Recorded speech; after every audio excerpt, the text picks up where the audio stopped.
Hello guys. हम लोग Python की एंड टू एंड सीरीज देख रहे हैं। इसके पहले की वीडियो में हमने ये देखा था कि नेस्टेड इफ एल्स कंडीशन क्या होता है। मतलब बेसिकली मैं आप लोगों को कंडीशन स्टेटमेंट कैसे लगाते हैं, short hand if else condition क्या होता है, नेस्टेड इफ एल्स कंडीशन क्या होता है, ये सब कुछ चीजें बता चुका हूँ। आज के वीडियो में ये देखेंगे कि यूजर से इनपुट बेसिकली कैसे लिया जाता है। देखो, आप कोई भी चीज बना रहे हो तो सिंपल यूजर से ही इनपुट लोगे, बट पाइथन में यूजर इनपुट कैसे लिया जाता है ये भी चीज मुझे पता होनी चाहिए।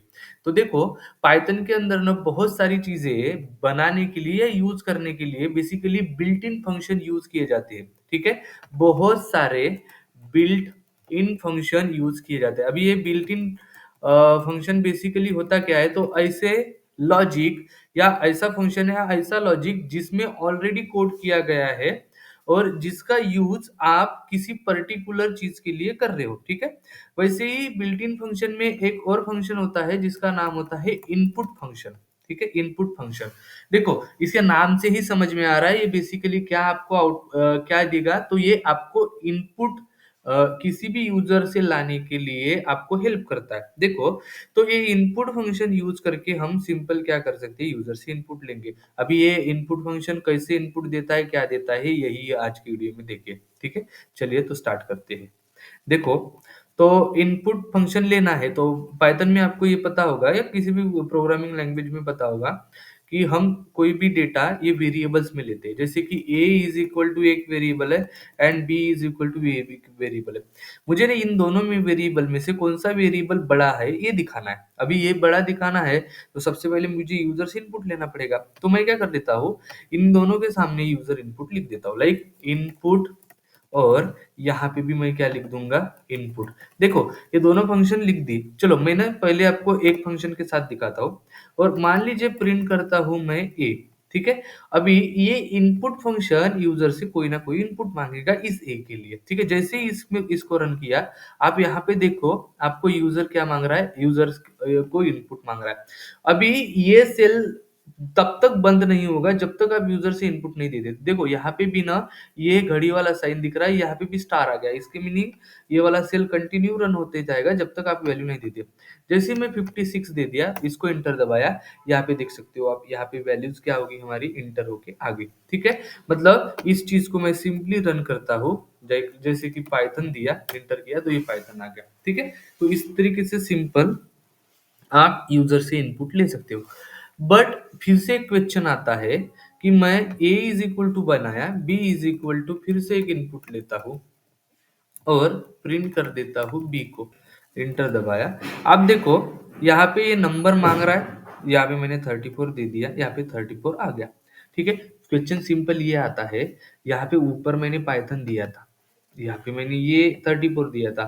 तो सिंपल क्वेश्चन ये आता है, क्या ये खुद समझ जाता है कि अपने को कौन सा डेटा स्ट्रक्चर में इनपुट लेना है। जैसे कि यहाँ पे पाइथन नथिंग बट स्ट्रिंग है, यहाँ पे 34 नथिंग बट इंटीजर है और दूसरा कोई मैं स्ट्रिंग दूंगा तो वो।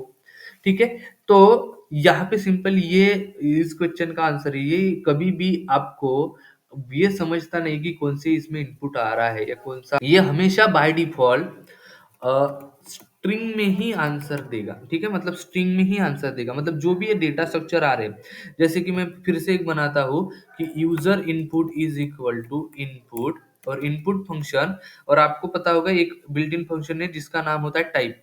ये टाइप फंक्शन आपको ये बताता है कि उस डेटा स्ट्रक्चर का टाइप क्या है। ठीक है, जैसे कि मैं यूजर दे रहा हूँ, यहाँ पे यूजर इसको ऐड कर रहा हूँ और इसको रन किया। देखो, मैंने 34 दिया जो कि एक इंटीजर वैल्यू है, इसको मैं रन किया, फिर भी ये क्या दिखा रहा है, स्ट्रिंग ही दिखा रहा है। ठीक है, जैसे कि मैंने पाइथन दे दिया, ये तो बेसिकली स्ट्रिंग ही होता है। ठीक है, जैसे कि मैं 3.4 दे रहा हूँ, ये भी क्या है, स्ट्रिंग है ये। या मैं 3+4 जे दे रहा हूँ, बेसिकली कॉम्प्लेक्स आना चाहिए, फिर भी ये भी क्या दे रहा है, स्ट्रिंग ही दे रहा है। मतलब कोई भी डेटा स्ट्रक्चर आप लोगे तो ये आंसर किस में दे रहा है, तो हमेशा आंसर आपको देगा तो वो स्ट्रिंग में।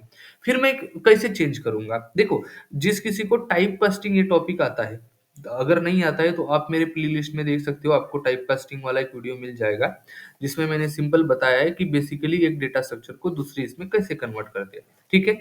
अभी ए अगर स्ट्रिंग में दे रहा है और मान लीजिए ए इज़ इक्वल टू ये 90 है, क्या मैं इस 90 डेटा स्ट्रक्चर को चेंज कर सकता हूँ बाय यूजिंग टाइप कास्टिंग? हाँ, कर सकते हैं। कैसे? इसको इंटीजर में चेंज करना है ना, तो इंटीजर लिखो जो कि बिल्ट इन फंक्शन है और उसमें ए दे दो और इसको रन करता हूँ। देखो ये एक किसमें कन्वर्ट हो गया, तो ये इंटीजर में कन्वर्ट हो गया। अभी यही चीज़ मैं यहाँ पे भी अप्लाई करता हूँ।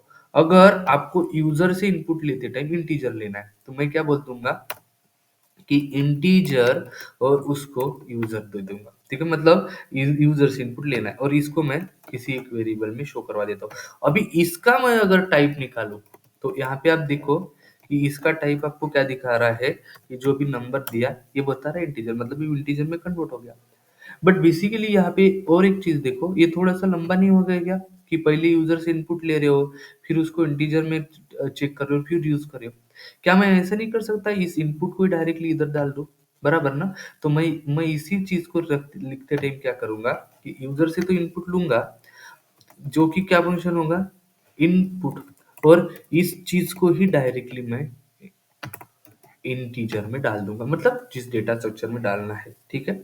और अभी मैं यूज़र से कोई भी इनपुट लेता हूँ और इसका टाइप निकालता हूँ, तो आप देखो सिंपल कि मैं यूज़र और इस चीज़ को मैं रन करता हूँ, ये देखो 34 ये क्या दिखा रहा है? इंटीजर, मतलब आपको जिस डेटा स्ट्रक्चर में चाहिए वो, ठीक है? अभी देखो मैं 3-4 लेता हूँ, like a is equal to integer, ठीक है?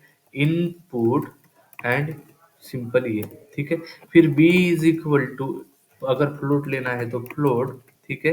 फिर इनपुट और इसके अंदर ये। तीसरा कि मान लीजिए सी इज़ इक्वल टू कॉम्प्लेक्स लेना है तो कॉम्प्लेक्स, ठीक है? मतलब कॉम्प्लेक्स वाला फंक्शन जो चेंज करने के लिए यूज़ होता है, इनपुट, और यहाँ पे मैं सिंपल क्या डाल दूँगा? इनपुट फंक्शन, ठीक है? और यहाँ पे d is equal to STR लेना है तो कोई चीज़ प्रॉब्लम नहीं, मतलब चेंज ही करने की ज़रूरत नहीं, क्योंकि वो एसटीआर में ही देता है, ठीक है? तो इनपुट ले लो और ये आपको आंसर देगा। अभी देखो मैं चारों चीज़ें रन करवाता हूँ, ठीक है? तो ये पहले आंसर माँग रहा है इंटीजर, ठीक है? 23 दे दिया। फिर ये माँग रहा है फ्लोट, ठीक है? तो ये आंसर दे दिया। फिर ये माँग रहा है कॉम्प्लेक्स, तो 3 प्लस 5j, ठीक है? ये दे दिया और लास्ट में पाइथन दे दिया, ठीक है? देखो ये पूरा का पूरा रन हो गया, मतलब यहाँ पे नंबर आ गया, कोड रन हो गया, ठीक है? तो इस तरीके से आप कभी भी यूज़र से इनपुट ले सकते हो, जो भी आपको लेना है। अभी लास्ट में इसमें एक चेंजेस कि मैं जब ये वाली चारों चीज़ें ली यूज़र से, इस चीज़ को मैं एक बार रन करके दिखा देता हूँ।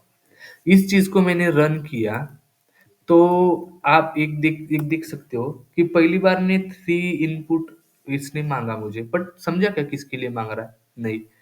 दूसरे टाइम मैंने 34 तो मैंने दे दिया खुद से, पर मुझे समझेगा किसके लिए? नहीं, क्योंकि इन तीनों में से किसके लिए ये तो मुझे समझा नहीं। अभी ये इनपुट माँग रहा है।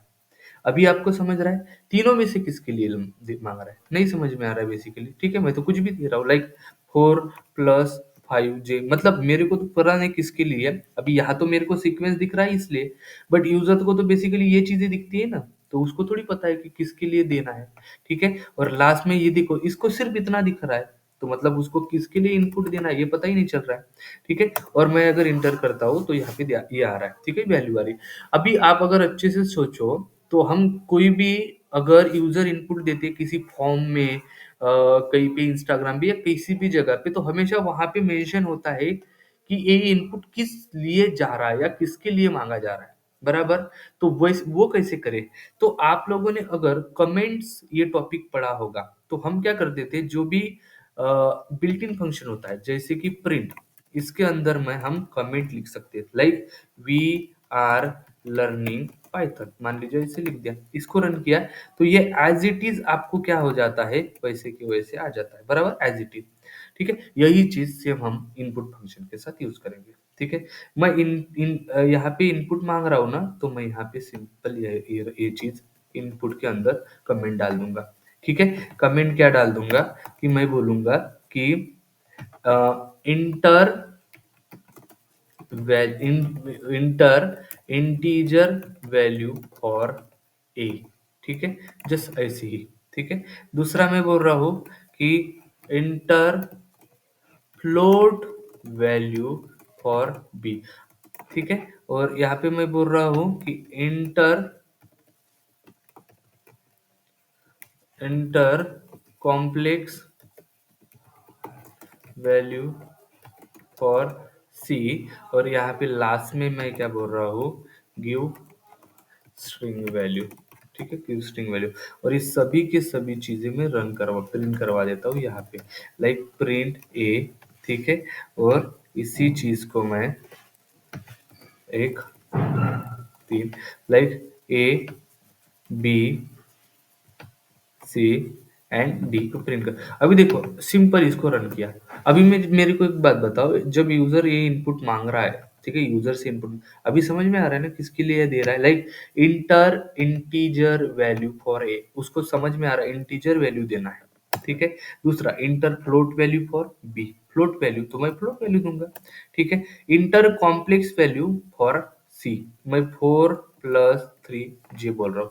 ठीक है, एंड गिव स्ट्रिंग वैल्यू तो मैं बोल रहा हूँ पाइथन, और जैसे ही रन किया आप यहाँ पे देख सकते हो ये सभी की सभी वैल्यू आ गई।